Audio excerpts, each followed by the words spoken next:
Hi friends, welcome back to my YouTube channel JP creation arts and ഗാർഡനിലേക്ക് എല്ലാവർക്കും സ്വാഗതം. ഇന്ന് ഞാൻ നിങ്ങളുടെ മുമ്പിൽ വന്നിരിക്കുന്നത് ഒരു മേക്കിംഗ് വീഡിയോ ആയിട്ടാണ്. ഒരു വുഡ് ഡ്രോപ്പ് ഹാങ്ങിങ് ഫ്ലോട്ടിംഗ് ഷെൽഫ് എങ്ങനെ നമ്മുടെ വീട്ടിൽ വളരെ എളുപ്പത്തിൽ ഉണ്ടാക്കിയെടുക്കാമെന്നാണ് ഞാൻ ഇന്ന് നിങ്ങളെ കാണിക്കുന്നത്. ഇതിനായി നമുക്ക് നല്ല ഷേപ്പുള്ളൊരു വുഡ് പീസും നൈലോണിൻ്റെ റോപ്പുമാണ് വേണ്ടത്. അടുത്തേ നമുക്ക് വുഡ് പീസിൽ റോപ്പ് കടത്തിവിടാൻ വേണ്ടി 4 ഹോളുകൾ ഇടണം. ഹോളിട്ടതിന് ശേഷം വുഡിന് നല്ലൊരു ഫിനിഷ് കിട്ടാൻ വേണ്ടി ക്ലിയർ വാർണിഷ് അപ്ലൈ ചെയ്യുകയാണ് ചെയ്യുന്നത്. വാർണിഷ് അപ്ലൈ ചെയ്ത് അത് നല്ല രീതിയിൽ ഉണങ്ങിയതിന് ശേഷം റോപ്പുകൾ ഒരേ അളവിൽ 2 പീസുകളായിട്ട് കട്ട് ചെയ്തെടുക്കാം.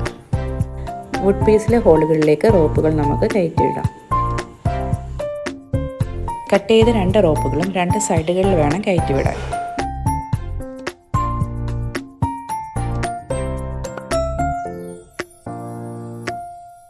കയറ്റിവിട്ട റോപ്പിൻ്റെ അറ്റം 4 സൈഡുകളിലും ഒരുപോലെ വിട്ടതിന് ശേഷം 4 സൈഡുകളിലും കെട്ടുകളിടുക.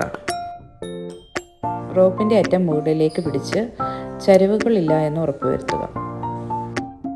കെട്ടിട്ടിരിക്കുന്നതിൻ്റെ താഴെയായി വരുന്ന റോപ്പുകൾ 3 ലെയറുകളായിട്ട് അഴിച്ചുവിടുകയാണ് ചെയ്യുന്നത്. ഒരു ഭംഗിക്ക് വേണ്ടിയാണ് അങ്ങനെ ചെയ്യുന്നത്. മുകളിലേക്ക് വരുന്ന റോപ്പിൻ്റെ അറ്റം ഞാൻ ഇവിടെ കെട്ടിയാണ് ഇടുന്നത്. കെട്ടാതെ നമുക്ക് ഉപയോഗിക്കാവുന്നതാണ്.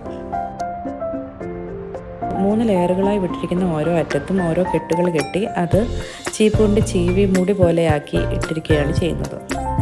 ഹാങ്ങിങ് ആയിട്ട് ഇടുമ്പോൾ കാണാൻ ഒരു ഭംഗിക്ക് വേണ്ടിയാണ് ഇങ്ങനെ ചെയ്യുന്നത്.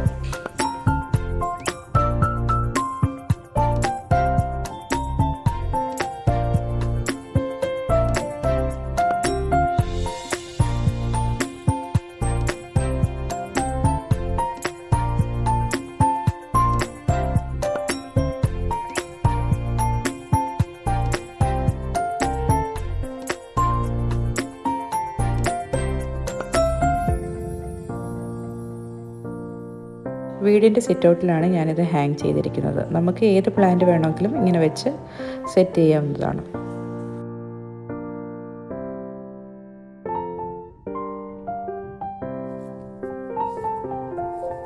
നിങ്ങൾക്ക് എൻ്റെ വീഡിയോ ഇഷ്ടമായാൽ ലൈക്ക്, ഷെയർ ആൻഡ് സബ്സ്ക്രൈബ്.